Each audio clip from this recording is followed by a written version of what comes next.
Bien-aimés, je vous salue dans le nom précieux de Jésus-Christ. Amen. Amen.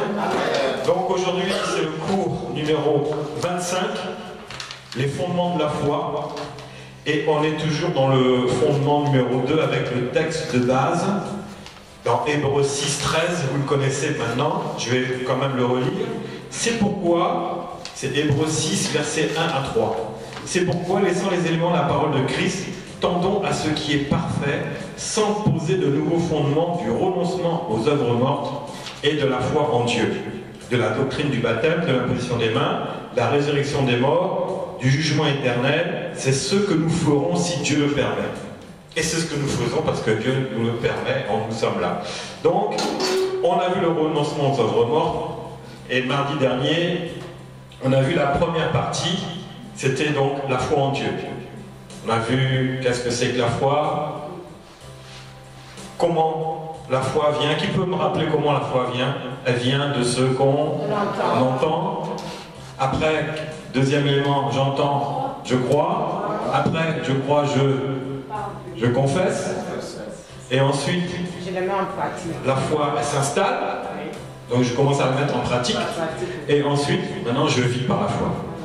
Donc, voilà comment la foi vient. Donc aujourd'hui, on va voir pourquoi il faut avoir la foi. Pourquoi il faut avoir la foi? Alors on va voir d'abord 7 raisons fondamentales. J'ai relevé 17 raisons, mais on va les diviser en 2 points. La foi, elle agit sur 2 niveaux. J'ai la ferme assurance de mon salut. Donc, la Bible dit, celui qui croira et qui sera baptisé, il sera sauvé. Mais celui qui ne croira pas, il sera condamné. Voilà. Donc, la foi, c'est ça, c'est avoir l'assurance du salut, et c'est en fin de compte, croire, c'est accepter toutes les paroles de Christ. Tout ce que Christ a dit. C'est pour ça que je crois. Donc, c'est pas encore la foi, mais ça, je rentre, je me fais baptiser, je suis sauvé. Et la foi nous amène, il y a 7 raisons fondamentales que j'ai vues, c'est la foi nous donne l'assurance de notre salut. Il y a l'autre partie qu'on va voir, que la foi nous fait vivre tous les jours. Parce que la Bible dit, le juste vivra par la foi. Vous voyez? Donc il y a, la foi nous fait vivre de manière charnelle, mais la foi aussi nous donne l'assurance de manière spirituelle. Donc la foi a deux impacts.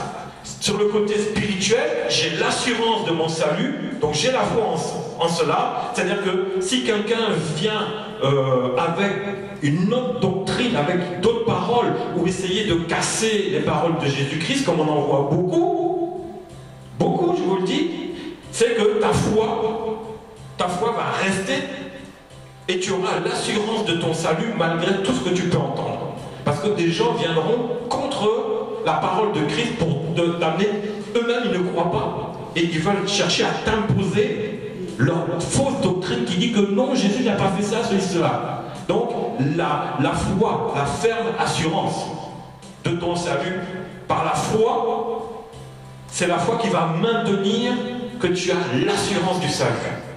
La foi n'est pas que pour la guérison ou autre chose. Ça, c'est la deuxième partie. C'est la partie essentielle. Mais il y a une partie fondamentale. Et on parle des fondements de la foi. Donc, la foi va te maintenir dans les fondements. Alors, j'ai un texte de base, Hébreux 11, 6. Or, sans la foi, il est impossible de lui être agréable, car il faut que celui qui s'approche de Dieu croit que Dieu existe et qu'il est le rémunérateur de ceux qui le cherchent. Vous voyez? Donc la foi, c'est pour être agréable au Seigneur. C'est-à-dire que c'est pour pouvoir accepter toutes les paroles de Christ. Je ne vais pas en prendre une partie. Oh, je crois, mais je ne veux pas me faire baptiser. Ah oui, mais parce qu'il a dit, celui qui croira sera condamné. Non. Non, celui qui croira et qui sera baptisé sera sauvé. Mais celui qui ne croit pas, il sera condamné. Donc ça veut dire que si je crois, je n'ai pas besoin d'être baptisé. Vous voyez? Mais non, croire veut dire accepter toute la parole de Christ. C'est ça. Et ta foi, bien aimé, c'est là-dessus. C'est ça qui est agréable à Dieu. Quand tu commences à croire, si on te dit, il faut que tu te fasses baptiser pour être sauvé. Crois et sois baptisé et tu seras sauvé. Donc c'est là que ta foi arrive pour maintenant obéir à la parole du Seigneur. Donc c'est par ta foi que tu auras l'assurance du salut parce que tu vas pratiquer. La foi est faite pour obéir, c'est pour pratiquer la parole, ne pas douter. Et c'est ce qui est agréable et ce qui va te donner la rémunération. Alors rémunération à tous les niveaux, spirituel, matériel, total. Parce que tu es un être spirituel, mais tu as aussi un lien charnel, donc dans le matériel.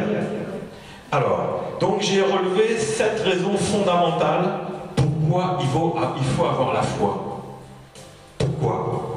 Pourquoi il faut avoir la foi? 7 raisons. La première, c'est agréable, on l'a vu. Donc, pour plaire à Dieu. Si tu es agréable, on te demande d'être agréable à Dieu, c'est que tu vas lui plaire.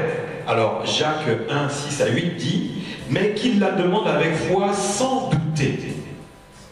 Car celui qui doute est semblable au flot de la mer, agité par le vent et poussé d'un côté à l'autre. Qu'un tel homme ne s'imagine pas qu'il recevra quelque chose du Seigneur. C'est un homme irrésolu, inconstant dans toutes ses voies. Voyez, bien aimé, ici, la Bible dit, il faut que tu sois agréable à Dieu. C'est-à-dire, ne doute pas. Parce que douter, il n'y a rien de pire. Si tu commences à douter, là, tu n'es plus du tout agréable. Donc, il faut enlever le doute. La foi, bien aimé, ne marche pas avec le doute. Mais ça marche, la foi marche sur la parole de Dieu. Dieu dit cela, tu le fais, c'est agréable à Dieu. Donc, première raison fondamentale, il faut que tu cherches à plaire à Dieu. Parce que sinon, tu n'es pas réellement son enfant. Un bon enfant de Dieu, c'est un enfant qui cherche à plaire à Dieu. C'est-à-dire quoi? À lui obéir, à ne pas douter, à marcher selon sa parole. Donc ça, c'est fondamental. C'est-à-dire, essaye de faire tout pour lui être agréable, de lui plaire, et aime Dieu, aime Jésus. Amen. Donc c'est la première raison fondamentale. Une bonne relation avec le Seigneur sans douter de tout ce qu'il a dit. C'est pour ça que garde les paroles de l'Éternel. N'écoute pas à droite et à gauche. Dieu va dire c'est pas agréable. Parce qu'il y a des paroles qui sortent, qui vont t'amener dans le doute. Est-ce que Dieu a réellement dit ça? Est-ce que c'est pas Jésus qui est venu annuler toute la loi? Est-ce que ce sont des paroles agréables? Est-ce que notre foi ne commence pas à prendre un coup? Ne mettez pas foi à toute parole, même qui vienne de Dieu, parce qu'on a tordu les paroles. Nous sommes dans des temps où les paroles sont tordues, déformées, sorties de leur contexte. Mais est-ce que c'est agréable à Dieu? Est-ce qu'on plaît à Dieu comme ça? On écoute qui? La parole vraie de Jésus ou des personnes qui vont dire oui mais? Ça vient de Satan. Satan a toujours dit oui mais Dieu a-t-il réellement dit cela? Oui mais Jésus, il n'a pas dit réellement cela. Vous voyez un peu, on déforme en inverse. Mais Jésus n'a pas parlé en réalité profondément de cela. Cherchez à être agréable à Dieu et pas aux hommes qui, certains, pour je ne sais pas dans quel intérêt personnel, vont vous conduire dans des doctrines un peu renversées. Ta foi prend un coup. Tu n'es plus agréable à Dieu. D'abord ça, quand je vous parle des fonds, pourquoi il faut avoir la foi, des raisons fondamentales, c'est attache-toi à la parole de Dieu. La Bible dit que les paroles de Dieu sont des paroles pures. Dès qu'on commence à t'amener dans des discours, oui mais il y a ceci, oui mais il y a cela, bien aimé, tu commences à ne plus être agréable à Dieu. Pourquoi? Les paroles les paroles de Dieu et la Bible et l'Évangile, il est simple. Très simple. Très simple. Quand on commence à te compliquer les choses en allant te chercher des petites bêtes à droite, à gauche, ceci, cela, bien-aimé, ne suis pas ça. Parce que ce sont des hommes qui se sont fait soi, disant avoir, qui ne sont même plus agréables à Dieu. Reste dans les paroles pures, dans la simplicité de l'Évangile. Ça, c'est la première chose. Le point fondamental. Sois agréable au Seigneur. Et tu sentiras en toi-même que il y a la paix. Tu ne vas pas douter. Tu ne seras pas en conflit avec toi-même, avec la parole de Dieu. Garde ça pour toi.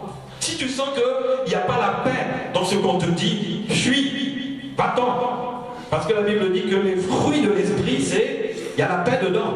Mais si quelqu'un te prêche un évangile un peu tordu, et que tu sens qu'il n'y a pas la paix, tu sais en toi-même que c'est réellement tordu, et que tu ne dois pas accepter cela. Parce que ce n'est pas un évangile simple. C'est tellement un évangile qui était basé sur la théologie, nous écarter de la simplicité de la parole de Dieu, de ce que Dieu veut qu'on soit agréable, on lui soit agréable. Agréable.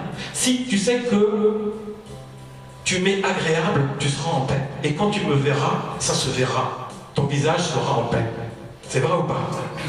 Mais si tu commences à me dire des choses derrière mon dos, rien que quand je vais te voir, tu auras du mal à cacher réellement cela. Parce que, en fin de compte, tu ne m'as pas été agréable. C'est vrai ou pas? Ça se voit. Si je viens te critiquer derrière et qu'on se voit, j'aurais du mal à cacher mon sourire. Surtout quand un homme ou une femme se trompe. Quand un homme trompe sa femme. Et puis il arrive le soir à la maison. Alors là, comment il fait faire pour être agréable? Il va tellement forcer que c'est même plus naturel. Sa femme va dire, lui là, son bonsoir là, il est bizarre. Il m'a dit bonsoir de dos pour pas se voir face à face. Parce que j'ai peur de ne pas lui être agréable. Pourquoi? Oui, parce que on s'est détourné. Mais quand on se détourne de la parole, des fois c'est un peu comme ça. On est mal à l'aise parce qu'on est parti écouter quelqu'un qui déforme la parole. Du coup, devant le Seigneur, là, il n'y a pas la paix. On demande tout de suite pardon au Seigneur. Je crois que je me suis fait avoir par des paroles bizarres. Je sens que je ne suis plus agréable à Dieu. Vous voyez? Non, il faut être sincère dans la relation. L'évangile simple. Faut pas, n'écoutez pas les oui, mais. Écoutez les oui, oui, oui, amen, amen, amen. Jésus disait toujours en vérité et en vérité. C'est-à-dire la vérité, toute la vérité, rien que la vérité. Jésus disait jamais oui mais. Jamais. Non, non. C'était oui ou c'était non. Et si c'était non, c'est pour qu'on devienne oui. Donc, première raison fondamentale, bien aimé, sois agréable à Dieu. Prends la parole telle qu'elle est. Et si tu entends des oui mais, fuis-les. Si tu entends oui mais ça n'est plus d'actualité, fuis-les. Éteins ton ordinateur parce que nous sommes la génération Internet. Éteins ton Internet parce qu'il est en train de te polluer. Deuxième chose, donc première chose c'est pour plaire à Dieu. Deuxième point, donc on est toujours dans le côté spirituel, n'est-ce pas? Alors deuxième point, c'est pour être sanctifié et vivre une vie sainte après la conversion. Alors, je suis sauvé, je dois vivre de manière sainte par la foi. Donc la foi, vivre sainte, c'est se sanctifier. Hébreux, acte 26, verset 18. Afin que tu leur ouvres les yeux pour qu'ils passent des ténèbres à la lumière et de la puissance de Satan à Dieu. Pour qu'ils reçoivent par la foi en moi le pardon des péchés et l'héritage avec les sanctifiés. Vous savez, la foi t'amène à vivre la sanctification. C'est fondamental. Je suis sauvé, oui mais en étant sauvé, quel va être mon comportement? Je vais vivre de quelle manière? En mettant la foi en Jésus-Christ, bien-aimé, ta vie sera différente. Tu ne marcheras plus de la même manière parce que tu sais que le pardon des péchés t'a été accordé. Donc tu sais que même si tu veux recommettre un péché, tu vas par la foi, tu sauras par la foi que tu as le Saint-Esprit qui te dit arrête ça. Et par la foi tu le sauras. Et tu auras, la foi va t'amener le début de cette relation où tu vas comprendre que le pardon des péchés a été fait. Si tu fais un péché, n'oublie pas de demander pardon encore. Amen. C'est très important. C'est ce qui te donne l'héritage. La foi t'amène dans un héritage. Cet héritage, il est éternel parce que c'est l'héritage que tu as avec tous ceux qui se sont sanctifiés. Donc c'est le salut. On revient au salut. Donc, une deuxième raison, c'est pour vivre une vie de sanctification. Très important. Et c'est ta foi qui va t'amener à ce niveau-là. Et troisième point, pour être justifié. C'est quoi être justifié? On a déjà vu ça. Juste, donc, c'est la nouvelle naissance, c'est être né de nouveau, mais être justifié, c'est marcher en nouveauté de vie. Je suis juste et je veux rester, je veux me justifier. C'est-à-dire que tu es né de nouveau, prouve-le maintenant par la foi. Il y a juste, mais justifié, c'est que je me justifie parce que je suis juste. Va te justifier maintenant. Va prouver que tu es juste. Et ça, c'est par la foi. Il va dire, ah bon, qui t'a dit que tu es juste? Tu as vu Jésus? Non, ben moi non plus. Alors qui me prouve? Moi, je vais te prouver par ma foi que je suis juste. Je vais me justifier devant Dieu, devant toi. Vous verrez. Galates 2, 16. Néanmoins, sachant que ce n'est pas par les œuvres de la loi que l'homme est justifié, mais c'est par la foi en Jésus-Christ. Et nous aussi, nous avons cru en Jésus-Christ, afin d'être justifiés par la foi en Christ et non par les œuvres de la loi, parce que personne ne sera justifié par les œuvres de la loi. Donc, on est justifié comment?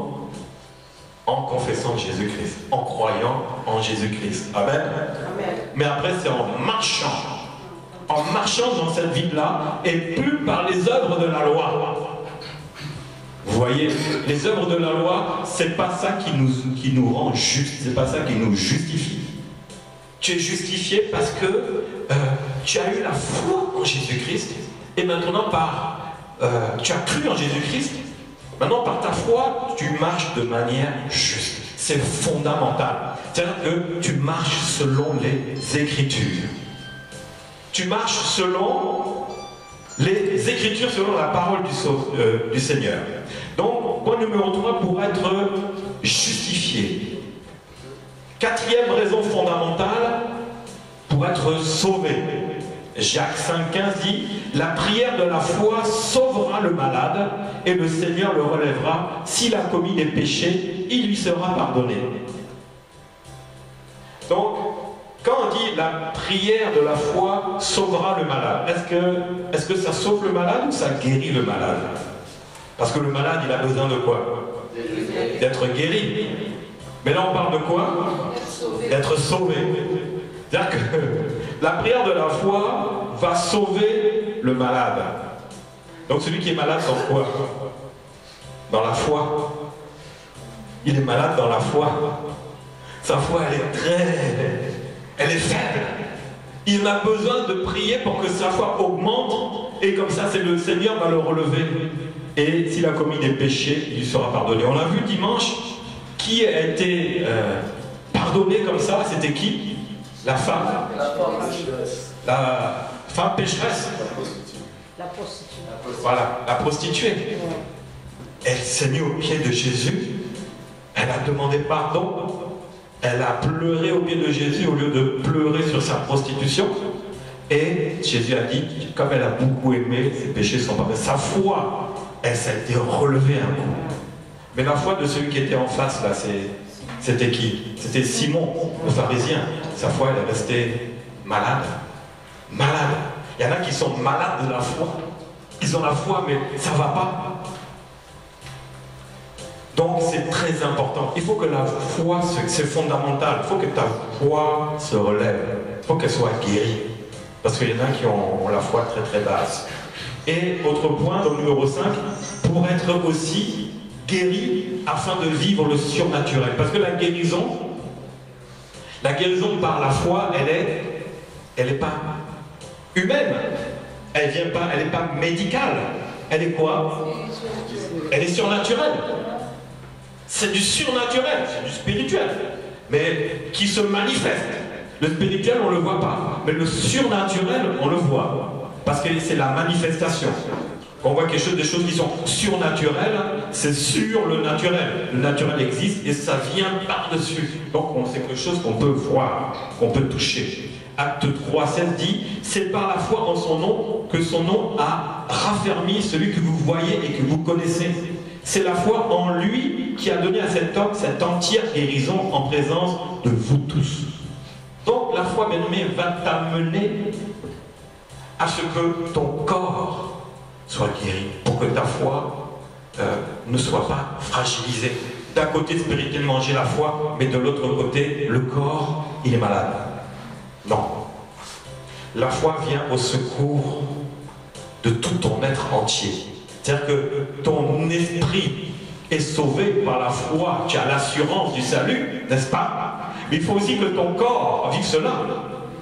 Celui qui est en Christ, il est une nouvelle créature. Les choses anciennes sont passées. Et c'est quoi les choses anciennes qui sont passées? C'est l'ancienne vie. J'étais mort spirituellement, j'ai reçu Jésus, mon esprit est vivant. Il était endormi, mort au péché.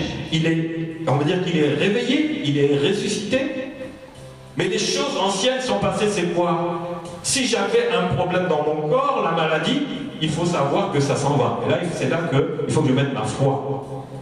Que dans le surnaturel, ma maladie ne tient plus. Vous voyez cela? C'est fondamental. La foi, elle vient au secours de la chair. Elle peut pas... On sait que l'homme est tripartite. Hein? Il est quoi? Un esprit. Il a une âme, il vit dans un corps. La foi ne peut qu'impacter que l'esprit. C'est pas possible. Elle va venir au secours de l'âme et puis du corps. Donc les trois seront touchés par la foi. C'est pour ça qu'il sera guéri, il vivra le surnaturel. Et le sixième point, sixième raison fondamentale, pourquoi il faut avoir la foi? Pour changer notre manière de marcher et en croyant tout simplement. Alors, 2 Corinthiens 5, car nous marchons par la foi et non par la vue. Tout simplement. Change, ce qui est fondamental, c'est que la foi doit t'amener à marcher d'une nouvelle manière. C'est pas évident. C'est pas évident. Quelqu'un qui était voyant, qui est né voyant, et puis à un âge, à 18 ans, voici qu'il arrive à un accident ou une maladie, il devient aveugle. Est-ce qu'il ne doit pas réapprendre à vivre? Tout. Mais toute sa vie est changée. Vous voyez, là, on commence du bien, on finit en mal. Mais là, c'est l'inverse. On commence du mal, on finit en bien. C'est plus facile. C'est plus facile d'être pauvre et de finir riche. Parce qu'on évolue dans un bon... C'est plus difficile d'être riche et de finir pauvre. Parce que là, on régresse. Donc la foi t'amène à évoluer, à avancer. Ta vie qui était à ce niveau-là, elle doit monter. Donc la foi, ça t'amène à marcher en croyant à ce que Dieu dit, à ce que sa parole dit. Vous voyez? Donc la foi t'amène à grandir spirituellement et charnellement à tous les niveaux. À tous les niveaux. Alors, autre verset, Marc 9, 23, Jésus lui dit, il répondit, si tu peux, tout est possible à celui qui croit. Voilà, quelque chose de fondamental. La foi vient au secours de ta vie pour que ta vie s'élève. Tout est possible à celui qui croit. Tout.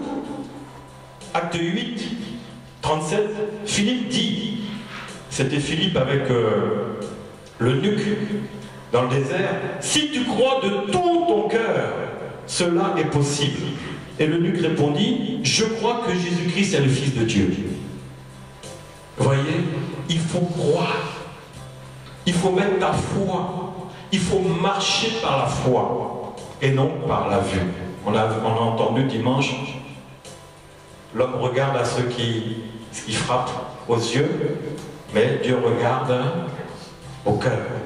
La foi, c'est pas la vue. La foi, c'est des choses qu'on ne voit pas. C'est le contraire. Là, j'ai entendu parler d'un imam. Il voulait rester saint, le pauvre. Et comme il avait un petit péché mignon, c'est que quand il voyait des femmes passer, il ne pouvait pas s'empêcher de les regarder passer. Il disait, Seigneur, Seigneur, mais je veux rester saint. Qu'est-ce que je vais faire? J'arrive pas à me détourner de cela. Ben oui, il n'avait pas Jésus. Donc c'était par sa propre force. Il se combattait en lui-même. Mais si quand tu as Jésus, tu peux te demander à Jésus, lui, il va combattre pour toi, il va t'enlever ces pensées-là. Et lui, quelle était sa solution? Comme il n'avait pas Jésus, ben c'est solution charnelle. Il a pris un couteau, il s'est crevé les 2 yeux. Il dit comme ça, je ne verrai plus les belles femmes. Vous voyez la foi?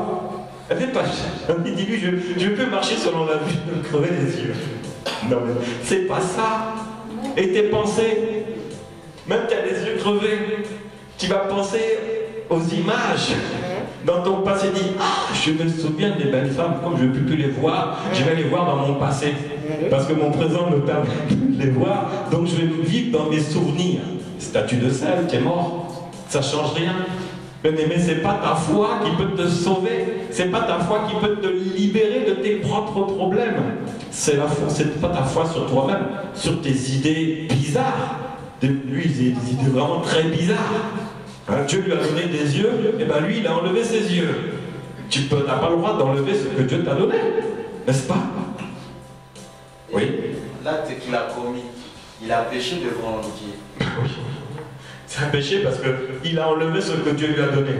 Hein, c'est grave. Oui, c'est un péché. C'est comme celui qui se suicide. C'est la même chose. Hein? Donc voilà. La Bible dit que, bon, ok, si tu sais que ton bras est une occasion de chute, coupe-le, mais là c'est différent. Là tu vas pas te... Et c'est carrément en crever les yeux. C'est comme ça. Il vivait par la foi et je ne sais pas à quoi il vivait. Et le dernier point, donc la 7e raison fondamentale, ben, c'est pour avoir la victoire. Que tu découvres, que tu marches dans la victoire. Ça c'est les bases. La base fondamentale. Alors, 1 Jean 5,4 dit, car tout ce qui est né de Dieu triomphe du monde. Tu vois? Quand tu commences à vivre spirituellement d'abord, tu sais que tu es plus que vainqueur. Et la victoire qui triomphe du monde, c'est quoi? C'est ta foi. Tu vois? Fondamental, la base. Le Seigneur te dit, tu as la foi. Ta foi va te faire triompher du monde. La Bible dit que l'apôtre Paul dit, je suis dans ce monde, mais je ne suis pas de ce monde. Mais même quand tu es dans ce monde, par la foi, tu vas triompher de ce monde-là. Parce que ce n'est pas du monde de Dieu que tu vas triompher. Si Dieu est avec toi, bien-aimé. Tout ce qui est né de Dieu triomphe du monde. Ce qui triomphe du monde, c'est ta foi. Fondamentale. Voilà les 7 raisons. Les 7 raisons qu'il faut, pour lesquelles tu dois avoir la foi. C'est fondamental. Ça, c'est la base même. C'est ça qui va te donner l'assurance du salut. Pourquoi? Parce qu'il dit, je suis né de nouveau, j'ai cru, j'ai reçu l'assurance de mon salut, mais maintenant, il faut aussi que je puisse voir que c'est vrai. C'est pour ça qu'il a dit, tu vas triompher du monde par la foi. C'est pas que tu vas détruire tous les gens que tu n'aimes pas, c'est pas ça triompher. C'est pas des guerres, non, non, elles sont spirituelles. Ce que le Seigneur t'a promis, c'est avec ça, c'est par ces paroles que tu vas triompher. Les choses qui t'étaient bloquées, que tu n'arrivais pas à voir, tu vas les recevoir. C'est ça le triomphe, c'est ça la victoire. C'est ce qui est fondamental. Sinon, comment le juste vivra par la foi? Ce n'est pas possible. Il faut que la base soit la base de ta victoire, soit la base. Ta foi, bien-aimé, ça t'amène dans des victoires. Du triomphe. C'est spirituel, il y a un impact charnel, il y a un impact physique. Donc voici aujourd'hui les 7 raisons pourquoi il faut avoir la foi. Qui a des questions à poser là-dessus? L'assurance du salut. Donc 7 points. Pour que tu aies l'assurance de ton salut, c'est ce qu'il y a de plus important. Après on va voir d'autres points. Est-ce qu'il y a des questions à poser? Non? Ok. Frère Philippe, que Dieu te bénisse.